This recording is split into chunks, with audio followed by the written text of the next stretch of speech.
খবরটা দেখে চমকে উঠেছিলাম। মনে পড়ে গিয়েছিল মহাকবি মাইকেল মধুসূদন দত্তের রামায়ণের কাহিনী আশ্রিত বীরাঙ্গনা কাব্যের একটি বহুল পরিচিত সংলাপের কথা। একই কথা শুনি আজ মন্থরার মুখে। যে প্রসঙ্গে মনে পড়ল কথাটি, সেটি বাংলাদেশের অর্থনীতির জ্যোতিষ্ক দেবপ্রিয় ভট্টাচার্যের কয়েকটি অতি সাম্প্রতিক উক্তি।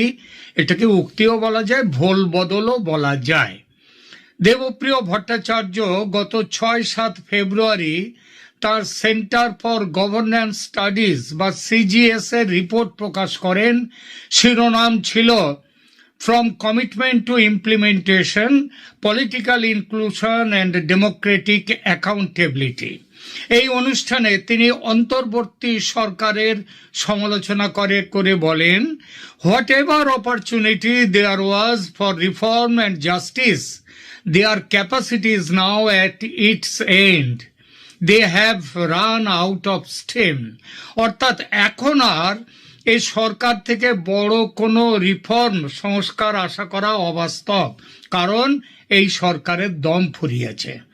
দেবপ্রিয়র কথায় এখন একটাই মাত্র ভালো কাজের শেষ সুযোগ এই সরকারের কাছে, সেটা হলো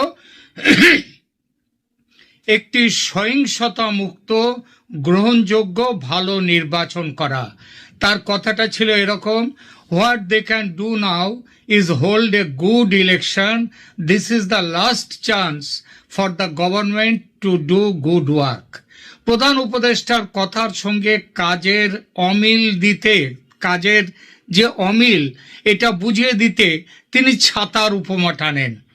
চিফ অ্যাডভাইজারের বক্তব্য কোট করে তিনি বলেন, প্রধান উপদেষ্টা বলেছেন সব ধর্ম সব গোষ্ঠী এক ছাতার নিচে থাকবে, কিন্তু বাস্তবে সেটা ঘটেনি। He said everyone would be under one umbrella regardless of religion or caste, but the umbrella has not been opened. It is raining but the umbrella has not been opened. মানে বৃষ্টি হচ্ছে কিন্তু ছাতা খোলেনি, সবাই ভিজছে। এছাড়া তার আরো বক্তব্য, এখন এই সরকারের একটিমাত্র কাজ একটি সহিংসতা মুক্ত অংশগ্রহণমূলক সর্বাধিক ইনক্লুসিভ নির্বাচন আয়োজন করা, নইলে এই সরকারের নৈতিক ও ঐতিহাসিক লেগাসি শূন্যের কাছাকাছি থাকবে, ইতিহাস মনে রাখবে না। একা দেবপ্রিয় ভট্টাচার্য নয়, সঙ্গে আরো দুই জ্যোতিষ্ক, তাদের কথা শুনেও মনে হয়েছে একই কথা শুনিয়াজি ইহাদের মুখে। দ্বিতীয়জন বদিউল আলম মজুমদার। একদিকে জানুয়ারি পর্যন্ত তার বক্তব্য, যেখানে তিনি অন্তর্বর্তী সরকারের রিফর্ম এজেন্ডাকে লেজিটিমেসি দিচ্ছেন, আর অন্যদিকে ওই 7 ফেব্রুয়ারি সিজিএস এর একই অনুষ্ঠানে দেয়া তার বক্তব্য, যেখানে তিনি স্পষ্টভাবে সরকার থেকে দূরত্ব টানছেন। কমিশনে ছিলাম কিন্তু সরকারের অংশ ছিলাম না। আগে বলতেন অন্তর্বর্তী সরকার জন অভ্যুত্থান থেকে চলে আসা সরকার, কেয়ারটেকার নয়। এই সরকার নির্বাচনী ও বিচারিক সংস্কারের জন্য 11টা কমিশন গঠন করেছে, সেগুলোর পক্ষে তিনি স্পষ্ট অবস্থান নিয়েছিলেন। এমনকি বলেন এই সরকার আসন্ন গণভোটে রিফর্মের পক্ষে হ্যাঁ ভোটের প্রচার করতেও পারে। বলতেন 12ই ফেব্রুয়ারির নির্বাচন হতেই হবে, কারণ এর বিকল্প নেই। আবার সেই একই জনাব বদিউল আলম 7 ফেব্রুয়ারিতে বলেছেন এই ভোট গ্রহণযোগ্য নয়। বলেছেন কমিশনে ছিলাম কিন্তু সরকারের অংশ নই। দেবপ্রিয় ভট্টাচার্যকে পাশে বসিয়ে বলেছেন, I served in the electoral system reform commission and the national consensus commission. I was not part of the current interim government. মানে জলে নেমেছিলাম, স্নান করেছি, কিন্তু চুল ভেজাইনি। তার কথা, সরকারের পাওয়ার স্ট্রাকচারের অংশ ছিলাম না, আমরা কেবল আমাদের অভিজ্ঞতা দিয়ে সহায়তা করেছি।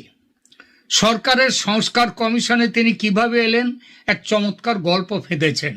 তিনি বলেছেন তাকে নাকি কমিশনে নিয়োগের ব্যাপারটি এক সাংবাদিক ফোন করে জানায়। তার আগে তিনি প্রধান উপদেষ্টার সঙ্গে কথাও বলেননি, কিছু জানতেন না। অর্থাৎ তার উদ্দেশ্য বলার যে পরবর্তী সময়ে আমি ইউনূস সরকারের লোক, এই বলে যেন কেউ গালাগাল না দেয়। সুশীল সমাজের আর এক জ্যোতিষ্ক জিল্লুর রহমান, তার ভাষ্য বদল বা টোন শিফট কিরকম? জিল্লুর রহমান মূলত সাংবাদিক, অ্যানালিস্ট। আওয়ামী লীগ ও ভারত বিরোধিতার লম্বা ট্র্যাক রেকর্ড তার। তিনি সরাসরি কোনো ঘোষণাপত্র না দিয়ে বরং ধারাবাহিক ভিডিও, লাইভ অ্যানালিসিসের মাধ্যমে টোন পাল্টাচ্ছেন। 2026 নির্বাচন কথা পরিষ্কার।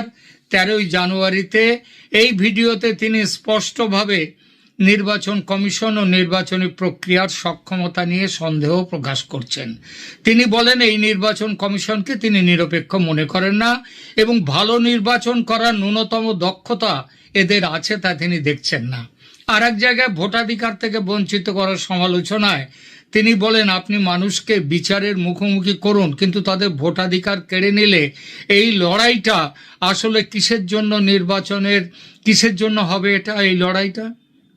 নির্বাচনের 3 সপ্তাহ আগে 18ই জানুয়ারি একটি লাইভ সেশনে জিল্লুর মূলত জুলাই সনদ আর জাতীয় চার্টারের সমর্থনে কথা বলেন এবং সেখানে তিনি এটাও বলেন যে এরা নারীকে ক্ষমতার অংশ দিচ্ছে না। তিনি এই ব্যর্থতাকে তুলে ধরেন। তার সমালোচনায় এখন কেবল গণতন্ত্র বনাম স্বৈরাচার এর বাইরেও ইনক্লুসিভ রিপ্রেজেন্টেশন ও ইলেকশনের দিকে সরে গেছে। তিনি বলছেন 26শে জানুয়ারিতে নির্বাচনকে ঘিরে প্লেয়াররা প্রস্তুত, কিন্তু আসলে কি ভোট হবে?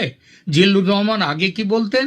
ট্রানজিশনের জন্য, অর্থাৎ ফ্যাসিস্ট আমল থেকে এই গণতান্ত্রিক আমলে উত্তরণের জন্য সময় লাগবে, কিন্তু সম্প্রতি তার টোনে কি আছে? তিনি নির্বাচন কমিশন ও অন্তর্বর্তী সরকারের সক্ষমতা, দক্ষতা ও নিরপেক্ষতা নিয়ে সন্দেহ করছেন। বাংলাদেশের সুশীল সমাজের এই 3 জ্যোতিষ্ক দেবপ্রিয় ভট্টাচার্য, বদিউল আলম মজুমদার এবং জিল্লুর রহমান গত 18 মাস ইউনূস সরকারের পার্ট অ্যান্ড পার্সেল থাকার পর নিদ্রাভঙ্গ হয়ে হঠাৎই অন্তর্বর্তী সরকারের তীব্র সমালোচক হয়ে উঠেছেন এবং সেই সঙ্গে যে আওয়ামী লীগকে গালাগাল না দিয়ে জলস্পর্শ করতেন না, হঠাৎ আওয়ামী লীগকে নিয়ে ইনক্লুসিভ নির্বাচনের ব্যাপারে মুখ খুলতে শুরু করেছেন। শুধু সভা সমিতিতে যে তারা বক্তব্য রাখছেন তাই নয়, গতকাল 9 ফেব্রুয়ারি যমুনায় গিয়ে প্রধান উপদেষ্টার সঙ্গে তারা বিষয়টি নিয়ে আলোচনাও করেছেন। তবে মোহাম্মদ ইউনূস তাদের কথা শুনে কি প্রতিক্রিয়া দিয়েছেন সেটা বাইরে আসেনি। তবে আজ না হোক প্রতিক্রিয়া তাকে দিতেই হবে এবং কাল আসবেই। সেই আজ না হোক কাল সময় আসবেই, চিন্তার কারণ নেই।